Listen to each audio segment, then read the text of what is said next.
ನಮಸ್ಕಾರ ಸ್ನೇಹಿತರೆ, good morning all of you.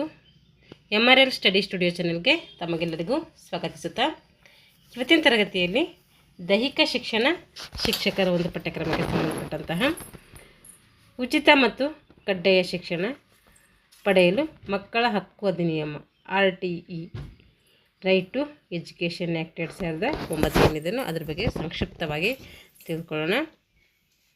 ಯಾರೆಲ್ಲ ದೈಹಿಕ ಶಿಕ್ಷಣ ಶಿಕ್ಷಕರ ಪ್ರಿಪ್ರೇಷನ್ಗೆ ತಯಾರಿ ನಡೆಸ್ತಾ ಇದ್ದೀರಾ ಅವರು ಈ ತರಗತಿಗಳನ್ನು ಬಳಸ್ಕೊಳ್ಳಿ. ಈಗ RTE ಬಗ್ಗೆ ಹೋದ ಕ್ಲಾಸಲ್ಲಿ ನಾನು NCF 2005 ಬಗ್ಗೆ ಕ್ಲಾಸ್ ಮಾಡಿದ್ದೀನಿ. ಇವಾಗ ಅದ್ರ ಮುಂದುವರಿದಂಥ ಭಾಗ ಅಂದರೆ ಇನ್ನೊಂದು ಯೋಜನೆ RTE, ಇದ್ರ ಬಗ್ಗೆ ಇವಾಗ ಸಂಕ್ಷಿಪ್ತವಾಗಿ ತಿಳ್ಕೊಳ್ಳೋಣ. RTE ಯಾವಾಗ ಜಾರಿಗೆ ಬಂತು ಅಂತ ಕೇಳ್ತಾರೆ, 2009. ಯಾವುದೇ ಒಂದು ರಾಷ್ಟ್ರ ಆರ್ಥಿಕ, ಸಾಮಾಜಿಕ, ಶೈಕ್ಷಣಿಕ, ಸುಸಂಸ್ಕೃತವಾಗಿ ಮುಂದುವರಿಬೇಕಾದರೆ, ಯಾವುದೇ ಒಂದು ರಾಷ್ಟ್ರ ಆರ್ಥಿಕವಾಗಿ, ಸಾಮಾಜಿಕವಾಗಿ, ಶೈಕ್ಷಣಿಕವಾಗಿ ಮುಂದುವರಿಬೇಕಾದರೆ ಅಲ್ಲಿ ಏನು ಬೇಕು ಮುಖ್ಯವಾಗಿ ಅಂದರೆ ಶಿಕ್ಷಣ ಭಾಳ ಮುಖ್ಯವಾಗಿ ಬೇಕಾಗ್ತದೆ. ಎಲ್ಲ ದೇಶಗಳಿಗೂ ಸಹ ಶಿಕ್ಷಣ ಹೆಚ್ಚು ಒತ್ತು ಕೊಡ್ತದೆ. ಎಲ್ಲ ದೇಶಗಳು ಕೂಡ ಏನು ಮಾಡ್ತೇವೆ, ಶಿಕ್ಷಣಕ್ಕೆ ಅತಿ ಹೆಚ್ಚು ಒತ್ತನ್ನು ಕೊಡ್ತಾ ಇದ್ದಾವೆ. ಭಾರತದಂತಹ ಹೆಚ್ಚು ಮಾನವ ಸಂಪನ್ಮೂಲ ಹೊಂದಿರುವಂತಹ ಹಾಗೂ ಪ್ರಜಾಸತ್ತಾತ್ಮಕ ರಾಷ್ಟ್ರದಲ್ಲಿ ಪ್ರತಿ ಮಗುವಿಗೂ ಶಿಕ್ಷಣದ ಅವಶ್ಯಕತೆ ಇದೆ. ಭಾರತ ಏನಾಗಿದೆ, ಪ್ರಪಂಚದಲ್ಲಿ ಅತಿ ಹೆಚ್ಚು ಜನಸಂಖ್ಯೆ ಇರುವಂತಹ ದೇಶ ಭಾರತ ಆಗಿರೋದ್ರಿಂದ ಅದು ಏನು ಮಾಡ್ತಾ ಇದೆ ಅಂದರೆ ಪ್ರತಿಯೊಂದು ಮಗುವಿಗೂ ಶಿಕ್ಷಣ ಕೊಡುವುದು ಅತಿ ಅವಶ್ಯಕವಿದೆ ಅಂಥೇಳಿ ಅದು ಏನು ಮಾಡ್ತಾ ಇದೆ, ಒತ್ತನ್ನು ನೀಡ್ತಾ ಇದೆ.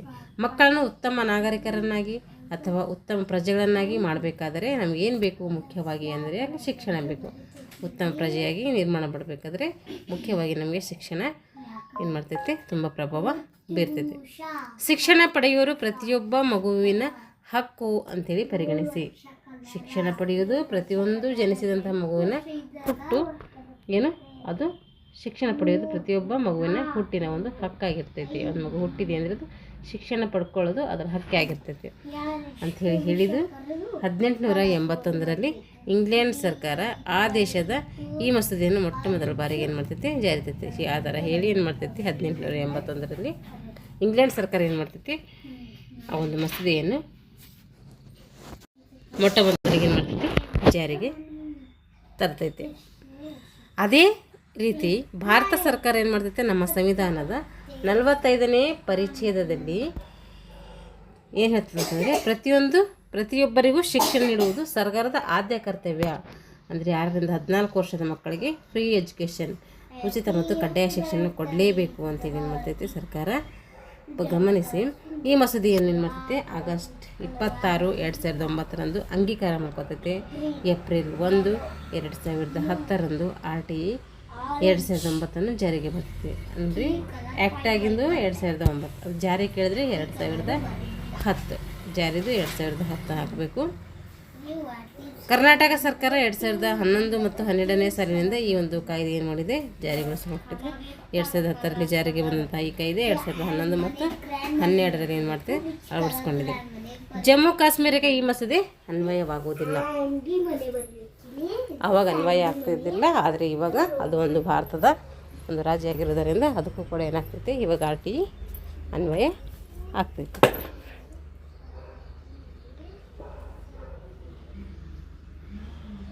ಇವಾಗ ನೋಡಿರಿ, RTE ಆ್ಯಕ್ಟ್ 2009ರಲ್ಲಿ 5 ಅಧ್ಯಾಯಗಳು ಕಂಡುಬರ್ತವೆ. RTE ಆ್ಯಕ್ಟ್ನ ಒಂದು ಮುಖ್ಯಾಂಶಗಳು, RTE ಆ್ಯಕ್ಟ್ 2009ರ ಮುಖ್ಯಾಂಶಗಳೇನು ಅಂತ ಹೇಳೋಣ. ಭಾರತದಲ್ಲಿ ಜನಿಸಿದಂತಹ 6ರಿಂದ 14 ವರ್ಷದ ವಯೋಮಿತಿಯಲ್ಲಿರುವಂಥ ಮಕ್ಕಳಿಗೆ ಉಚಿತ ಮತ್ತು ಕಡ್ಡಾಯವಾಗಿ ಶಿಕ್ಷಣವನ್ನು ನೀಡಬೇಕು. ಪ್ರಾಥಮಿಕ ಹಂತದಲ್ಲಿ 6ರಿಂದ 14 ವರ್ಷದ ಎಲ್ಲ ವಯೋಮಿತಿಯ ಮಕ್ಕಳಿಗೆ ಏನು ಮಾಡಬೇಕು, ಕಡ್ಡಾಯವಾಗಿ ಮತ್ತು ಉಚಿತವಾಗಿ ಶಿಕ್ಷಣವನ್ನು ಕೊಡಬೇಕು ಅಂಥೇಳಿ ಒಂದು ಏನಾಗಿರ್ತದೆ, ಇದರದೊಂದು ಆಶಯ ಆಗಿರ್ತೈತಿ. 8ನೇ ತರಗತಿವರೆಗೂ ಪ್ರಾಥಮಿಕ ಶಿಕ್ಷಣದಲ್ಲಿ ಮಗುವನ್ನು ವಿದ್ಯಾಭ್ಯಾಸದಲ್ಲಿ ಏನು ಮಾಡ್ಬೋದು, ತಡೆಯೋಂಗಿಲ್ಲ. ಪ್ರಾಥಮಿಕ ಹಂತದಲ್ಲಿ 8ನೇ ತರಗತಿವರೆಗೂ ಮಗು ಏನು ಮಾಡೋಕ್ಕೆ ನಾವು ಯಾವುದೇ ಒಂದು ವಿದ್ಯಾಭ್ಯಾಸದಲ್ಲಿ ಶಿಕ್ಷಣದಲ್ಲಿ ಮಗುವನ್ನು ನಾವು ಫೇಲ್ ಮಾಡೋಂಗಿಲ್ಲ. ಅದಕ್ಕೆ ಏನು ಮಾಡಬೇಕು, ಪಾಸ್ ಮಾಡ್ತಾನೆ ಕಳಿಸ್ತಾ ಇರಬೇಕು. ಹೊರಹಾಕುವುದು ಅಥವಾ ಅನುತ್ತೀರ್ಣಗೊಳಿಸುವುದು ಇವುಗಳನ್ನು ಕೂಡ ಮಾಡಿಬಿಡ್ಬೋದು. ವಿದ್ಯಾಭ್ಯಾಸ ತಡೆಯುವುದು, ನೀವು ತರಬಾರ್ದು ಹೋಗಿ ಸ್ಕೂಲಿಗೆ ಅಂತ ಈ ಥರ ಅನ್ನೋದಾಗಲಿ, ಅಥವಾ ಅವರನ್ನು ಅನುತ್ತೀರ್ಣಗೊಳಿಸೋದಾಗಲಿ, ಅದರ ಫೇಲ್ ಮಾಡೋದಾಗಿರ್ಬೋದು, ಅಥವಾ ಶಾಲೆಯಿಂದ ಹೊರ ಹಾಕೋದಾಗಲಿ ಇವು ಯಾವುದು ಮಾಡೋಂಗಿಲ್ಲ. ಶಾಲೆಗೆ ದಾಖಲಿಲ್ಲದ ಮಗುವನ್ನು ವಯಸ್ಸಿಗೆ ಅನುಗುಣವಾಗಿ ಸೂಕ್ತ ತರಗತಿಗೆ ಅನುಗುಣವಾಗಿ ದಾಖಲಿಸಿಕೊಳ್ಬೇಕು. ಶಾಲೆಗೆ ಯಾವ ಮಗು ದಾಖಲಾಗಿಲ್ಲ ಅವರು ವಯಸ್ಸಿಗೆ ಅನುಗುಣವಾಗಿ ಆ ಮಗುವನ್ನು ಶಾಲೆಗೆ ದಾಖಲು ಮಾಡ್ಕೋಬೇಕು. ದಾಖಲಾತಿಗೆ ವಯಸ್ಸಿನ ಪ್ರಮಾಣಪತ್ರವಾಗಲಿ ಜನನ ಪ್ರಮಾಣಪತ್ರವಾಗಲಿ ಇಲ್ಲವೆಂಬ ಕಾರಣಕ್ಕೆ ದಾಖಲಾತಿಯನ್ನು ನಿರಾಕರಿಸಬಾರದು. ಮಗುವಿನ ಒಂದು ದಾಖಲೆ ಅಡ್ಮಿಷನ್ ಮಾಡ್ಕೋಬೇಕಂತಂದರೆ ಅಲ್ಲಿ ಜನನ ಪ್ರಮಾಣಪತ್ರ ಇಲ್ಲ ಮತ್ತು ವಯಸ್ಸಿನ ಪ್ರಮಾಣಪತ್ರ ಇಲ್ಲ ಅಂಥೇಳಿ ಏನು ಮಾಡೋಂಗಿಲ್ಲ, ದಾಖಲಾತಿ ಮಾಡ್ಕೊಳ್ಳೋಕ್ಕೆ ನಿರಾಕರಣೆ ಮಾಡೋಂಗಿಲ್ಲ. ಯಾವುದೇ ರೀತಿ ಕಾರಣ ಇಲ್ಲಿ ಹೇಳೋಂಗಿಲ್ಲ. ಕ್ಯಾಂಪಿಟೇಷನ್ ಶುಲ್ಕ ಅಂದರೆ ಡೊನೇಷನ್ ಅಥವಾ ಯಾವುದೇ ರೀತಿಯ ವಂತಿಕೆ ಶುಲ್ಕವನ್ನು ದಾಖಲಾತಿ ಸಮಯದಲ್ಲಿ ವಸೂಲಿ ಮಾಡಬಾರ್ದು ಅಂತೇಳಿ ಏನು ಮಾಡ್ತೈತಿ RTE ಹೇಳ್ತೈತಿ. ಅದಾಗೆಲ್ಲ ಪ್ರೈವೇಟ್ ಸ್ಕೂಲಲ್ಲಿ ಇವೆಲ್ಲ ನಡೀತಾ ಇರ್ತವೆ. ಮಗುವಿನ ದಾಖಲಾತಿಯನ್ನು ಮಾಡಿಕೊಳ್ಳುವಾಗ ಮಗುವಿಗಾಗಲಿ ಅಥವಾ ಪೋಷಕರಿಗಾಗಲಿ ಯಾವುದೇ ಪ್ರವೇಶ ಪರೀಕ್ಷೆ ಅಥವಾ ಸಂದರ್ಶನ ಮಾಡಬಾರ್ದು. ಆದರೆ ಏನು ಮಾಡ್ತಾರೆ, ಗೌರ್ಮೆಂಟ್ ಸ್ಕೂಲ್ ದೊಡ್ಡ ದೊಡ್ಡ ಸ್ಕೂಲ್ಗಳಲ್ಲೆಲ್ಲ ಏನು ಮಾಡ್ತಾರೆ ಅಂದರೆ ಮಗುವಿಗೆ ಟೆಸ್ಟ್ ಮಾಡ್ತಾರೆ, ಅಂದರೆ ಎಕ್ಸಾಮ್ ಇಡ್ತಾರೆ. ಆದರೆ ಆ ರೀತಿ ಮಾಡಬಾರ್ದು ಅಂಥೇಳಿ ಏನು ಮಾಡ್ತೈತಿ RTE ಆ್ಯಕ್ಟ್ ಹೇಳ್ತೈತಿ. ಪ್ರಾಥಮಿಕ ಶಿಕ್ಷಣ ಪೂರೈಸಿದ ಮಗುವಿಗೆ ಪ್ರಮಾಣಪತ್ರ ನೀಡುವುದನ್ನು ಕಡ್ಡಾಯಗೊಳಿಸಬೇಕು. ಪ್ರಾಥಮಿಕ ಶಿಕ್ಷಣ ಮಗು ಪಡ್ಕೊಂಡಿದ್ದರೆ ಅಲ್ಲಿ ಮಗು ಪ್ರಮಾಣಪತ್ರ ನೀಡುವುದು ಕಡ್ಡಾಯ ಮಾಡ್ತೈತಿ. ಯಾವುದಿದು RTE. ಮತ್ತು ಪರೀಕ್ಷೆಯನ್ನು 8ನೇ ತರಗತಿವರೆಗೂ ಯಾವುದೇ ಮಂಡಳಿಯಿಂದ ನಡೆಸದೇ ಇರಬೇಕು. ಆದರೆ ಇವಾಗೆಲ್ಲ ನಡೆಸ್ತಾ ಇದ್ದಾರೆ, ಅದರ ಏನಷ್ಟು ಇದಿಲ್ಲ, ನಡೆಸಬಾರ್ದು ಅಂತೇಳಿ RTE ಹೇಳ್ತೈತೆ. 1:40 ಮಕ್ಕಳ ಅನುಪಾತದಲ್ಲಿ ನಿಗದಿಪಡಿಸೋದು. ಅಂದರೆ ಒಬ್ಬ ಶಿಕ್ಷಕನಿಗೆ 40 ಮಕ್ಕಳು ಇರಬೇಕು ಅಂಥೇಳಿ ನಿಗದಿ ಮಾಡ್ತೈತೆ. ಎಲ್ಲ ಖಾಸಗಿ ಶಾಲೆಗಳ ದಾಖಲಾತಿಗಳಲ್ಲಿ ಸ್ಥಳೀಯರಿಗೆ, ನೆರೆಹೊರೆಯರಿಗೆ, ಆರ್ಥಿಕವಾಗಿ ಹಿಂದುಳಿದ ಸಮುದಾಯದವರಿಗೆ ಎಷ್ಟು % ಮೀಸಲಾತಿ ಕೊಡಬೇಕು ಅಂದರೆ 25% ಮೀಸಲಾತಿಯನ್ನು ಆ ಒಂದು ಪ್ರೈವೇಟ್ ಸ್ಕೂಲ್ ಇದ್ದರೆ 25% ಅವರಿಗೆ ಏನಿರಬೇಕು, ಮೀಸಲಾಗಿಡಬೇಕು. ಕಾಯ್ದೆ ಜಾರಿಗೆ ಬಂದ 3 ವರ್ಷದೊಳಗೆ ಎಲ್ಲ ಜನವಸತಿ ಪ್ರದೇಶಗಳಲ್ಲಿ ಶಾಲೆಗಳನ್ನು ಕಡ್ಡಾಯವಾಗಿ ಏನು ಮಾಡಬೇಕು, ಪ್ರಾರಂಭ ಮಾಡಬೇಕು. 2 ಅಂದರೆ ಎಲ್ಲ 3 ವರ್ಷದೊಳಗೆ, ಅಂದರೆ ಕಾಯ್ದೆ ಜಾರಿಗೆ ಬಂದಂತಹ ಏನು ಕಾಯ್ದೆ 2010 ಜಾರಿಗೆ ಬಂತು ಆ ಒಂದು 3 ವರ್ಷದೊಳಗೆ ಎಲ್ಲ ಜನವಸತಿ ಪ್ರದೇಶಗಳಲ್ಲಿ ಶಾಲೆಗಳಲ್ಲಿ ಕಡ್ಡಾಯವಾಗಿ ಏನು ಮಾಡಬೇಕು, ಶಾಲೆಗಳನ್ನು ಪ್ರಾರಂಭಿಸಬೇಕು ಅಂತ ಹೇಳ್ತಿದ್ರು. ಚುನಾವಣಾ ಕಾರ್ಯ, ಜನಗಣತಿ, ನೈಸರ್ಗಿಕ ವಿಕೋಪ ಪರಿಹಾರ ಕಾರ್ಯವನ್ನು ಹೊರತುಪಡಿಸಿ, ಚುನಾವಣೆ, ಜನಗಣತಿ, ನೈಸರ್ಗಿಕ ವಿಕೋಪಗಳು ಇವೆಲ್ಲವುಗಳನ್ನು ಹೊರತುಪಡಿಸಿ ಶಿಕ್ಷಣೇತರ ಕೆಲಸಗಳಿಗೆ ಶಿಕ್ಷಕರ ನಿಯೋಜನೆ ನಿಷೇಧಿಸಿದೆ. ಏನು ಮಾಡಬೇಕು, ಬೇರೆ ಬೇರೆ ಯಾವುದೇ ಕೆಲಸಗಳಿಗೆ ಶಿಕ್ಷಕರ ನಿರ್ಮಾಣ ಅದರ ನಿಯೋಜನೆ ಆ ಕೆಲಸ ಮಾಡಲಿಕ್ಕೆ ಹಚ್ಚಬಾರ್ದು ಅಂತೇಳಿ RTE ಹೇಳ್ತೈತೆ. ತರಗತಿ ಅಥವಾ ಶಾಲೆಗಳಲ್ಲಿ ಮಗುವಿಗೆ ಮುಕ್ತ ವಾತಾವರಣವನ್ನು ಕಲಿಸಬೇಕು. ತರಗತಿ ಮತ್ತು ಶಾಲೆಯಲ್ಲಿ ಮಗುವಿಗೆ ಯಾವುದೇ ರೀತಿಯಿಂದ ನಿರ್ಬಂಧನೆ ಹೇಳದೆ ಮುಕ್ತ ಅವಕಾಶ ಏನು ಮಾಡುತ್ತೋ ಮಾಡಲಿ ಅಂಥೇಳಿ ಅವರನ್ನು ಬಿಟ್ಬಿಡಬೇಕು.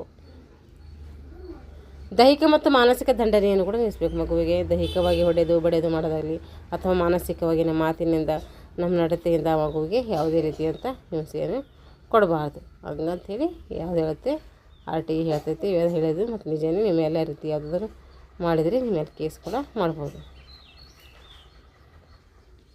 ಜನವಸತಿ ಪ್ರದೇಶದಲ್ಲಿ 1 ಕಿಲೋಮೀಟರ್ ವ್ಯಾಪ್ತಿಯಲ್ಲಿ ಶಾಲೆ ಎಲ್ಲಿರಬೇಕಂದ್ರೆ ಜನವಸತಿ ಅಲ್ಲೆಲ್ಲ ಜನವಸತಿ ಇದೆ ಅಂದರೆ 1 ಕಿಲೋಮೀಟರ್ ವ್ಯಾಪ್ತಿಯಲ್ಲಿ 1ರಿಂದ 8ನೇ ತರಗತಿಯವರೆಗೆ ಶಾಲೆ ಇರಬೇಕು. 3 ಕಿಲೋಮೀಟರ್ ವ್ಯಾಪ್ತಿಯಲ್ಲಿ ಇದಿರಬೇಕು 6ರಿಂದ 8 ತಲೆಮಾರುವರೆಗೆ ಶಾಲೆಯನ್ನು ಕಡ್ಡಾಯವಾಗಿ ಸೇರಬೇಕು. ಇವೆಲ್ಲ ನಾವೇನು ಮಾಡಬೇಕು, RTE ಗಮನದಲ್ಲಿಟ್ಟುಕೊಂಡು ಮಾಡಬೇಕು. ಜನವಸತಿ ಪ್ರದೇಶದಲ್ಲಿ 1 ಕಿಲೋಮೀಟರ್ ವ್ಯಾಪ್ತಿಯಲ್ಲಿ 6ರಿಂದ 8ನೇ ತರಗತಿವರೆಗೂ ಶಾಲೆ ಇರಬೇಕು. 3 ಕಿಲೋಮೀಟರ್ ವ್ಯಾಪ್ತಿಯಲ್ಲಿ 6ರಿಂದ 8ನೇ ತರಗತಿವರೆಗೂ ಶಾಲೆ ಇರಬೇಕು. ಶಾಲೆಯನ್ನು ಕಡ್ಡಾಯವಾಗಿ ನೋಡಬೇಕು, ತೆರೀಬೇಕಲ್ಲ, ಕಡ್ಡಾಯವಾಗಿ ತೆರೆಯಬೇಕು. ಹಣಕಾಸಿನ ಹೊರೆಯನ್ನು ರಾಜ್ಯ ಮತ್ತು ಕೇಂದ್ರ ಸರ್ಕಾರಗಳು ಏನು ಮಾಡ್ತೇವೆ, ಹಂಚ್ಕೊಳ್ತೇವೆ. ಈ RTEದು ಏನು ಸಂಬಂಧಪಟ್ಟಂತಹ ಅಮೌಂಟ್ ಹೇಳ್ತಾರಲ್ಲ ಅದನ್ನು ರಾಜ್ಯ ಸರ್ಕಾರ ಮತ್ತು ಕೇಂದ್ರ ಸರ್ಕಾರ ಎರಡೂ ಕೂಡ ಹಂಚ್ಕೊಳ್ತೇವೆ. ಈ ದೇಶದ ಪ್ರತಿಯೊಬ್ಬ ನಾಗರಿಕನಿಗೂ ಜೀವಿಸುವ ಮೂಲಭೂತ ಹಕ್ಕಿದೆ. ಗೌರವಾನ್ವಿತ ಜೀವನ ನಡೆಸುವಂತಹ ಹಕ್ಕು ಪ್ರತಿಯೊಬ್ಬ ನಾಗರಿಕನಿಗೂ ಕೂಡ ಏನು ಮಾಡಿದೆ, ಗೌರ್ಮೆಂಟು ಕೊಟ್ಟಿದೆ. ಶಿಕ್ಷಣ ಜೀವಿಸುವ ಹಕ್ಕಿನ ಅವಿಭಾಜ್ಯ ಅಂಗವಾಗಿದೆ. ಶಿಕ್ಷಣ ಏನೇನೆಂದರೆ ಜೀವಿಸುವಂತಹ ಒಂದು ಬದುಕಿನ ಅವಿಭಾಜ್ಯ ಅಂಗ ಅನ್ನೋದು ಶಿಕ್ಷಣ.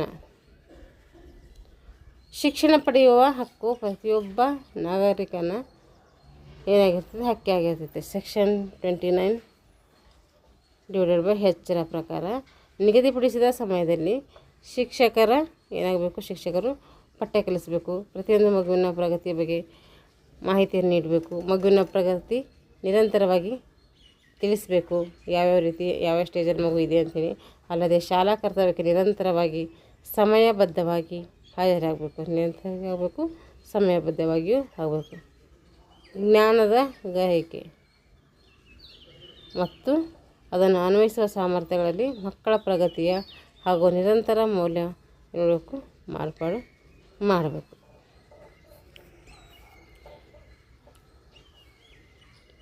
ಈ ರೀತಿಯಾಗಿ ತನ್ನ ಕರ್ತವ್ಯಗಳಲ್ಲಿ ಏನಾದರೂ ಮಾಡದಿದ್ದರೆ, ಈ ರೀತಿ ತನ್ನ ಕರ್ತವ್ಯವನ್ನು ಮಾಡದಿದ್ದರೆ ಸೆಕ್ಷನ್ 17 ಅನ್ವಯ ಮಗುವನ್ನು ದೈಹಿಕ ದಂಡನೆಗೆ ಒಳಪಡಿಸಿದರೆ ಅಥವಾ ಉಲ್ಲಂಘಿಸಿದರೆ ಅಂಥ ವ್ಯಕ್ತಿ ಏನು ಮಾಡ್ತಾನೆ, ಸೇವಾ ನಿಯಮದ ಮೇರೆಗೆ ಶಿಸ್ತು ಕ್ರಮಕ್ಕೆ ಏನು ಮಾಡ್ತಾನೆ, ಒಳಗಾಗ್ತಾನೆ. ಇಷ್ಟು RTE ಬಗ್ಗೆ ಸಂಕ್ಷಿಪ್ತವಾಗಿ ತಿಳ್ಕೊಂಡಿದ್ದೀವಿ. ಮುಂದಿನ ತರಗತಿಯಲ್ಲಿ ಮುಂದಿನ ಒಂದು ಟಾಪಿಕ್ನೊಂದಿಗೆ ಮತ್ತೆ ಭೇಟಿಯಾಗೋಣ ಅಂತ ಹೇಳ್ತಾ ಇಲ್ಲಿಗೆ ತರಗತಿಯನ್ನು ಮುಗಿಸ್ತಾ ಇದ್ದೀನಿ. ಎಲ್ಲರಿಗೂ ಧನ್ಯವಾದಗಳು.